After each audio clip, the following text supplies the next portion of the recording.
బాలు గారు మాట్లాడితే ఎట్లా ఉంటుందనేది ప్రయత్నం చేయగలిగా నేను ఒకసారి. సరిగమ పదని అన్న 7 స్వరాలతో పాటు కలిపి మరొక 5 స్వరాలు కలిపి మొత్తం 12 స్వరాలు ఉంటాయి.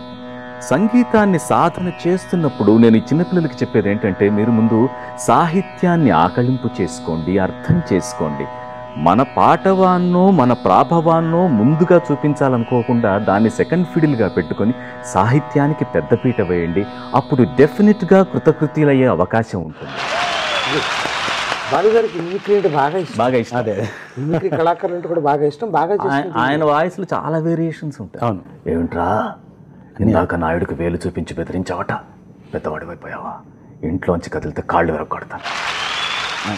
ఒక సినిమాలో సినిమాలో నాజర్ గారికి చెప్పిన ఆయన, అదే రుద్రవీణ సినిమా తీసుకుంటే జమినీ గణేశన్ గారికి చెప్పినప్పుడు సూర్యం తండ్రిని నేను అక్కడ పెంచుతారు, పిచ్చి పెంచుతారు. కమల్ హాసన్ గారికి ఒక సినిమాలో ఇంద్రుడి చంద్రుడి సినిమాలో చెప్పినప్పుడు మార్చారు, ఆ పిచ్ మార్చి పిల్లల్ని ఇచ్చాను చాలేదండి, ఏం చేయమంటారండి అని చెప్పారు. పాట కూడా అట్లాగే పాడారు. నచ్చినవన్నీ పక్కన పెట్టి పట్టరవో పట్టు ఉడుం పట్టు, ఏమండి ఇంతమంది పిల్లలు ఇచ్చాను చాలేదండి, అలా మార్చి పాడారు. అట్లాగే ఆయన గురించి చెప్తే ఒక 15 రకాలుగా చెప్పచ్చు. దశావతారాలు ఒక సినిమా తీసుకుంటే అందులో దాదాపు 7-8 గొంతులు ఆయన చెప్పినవి.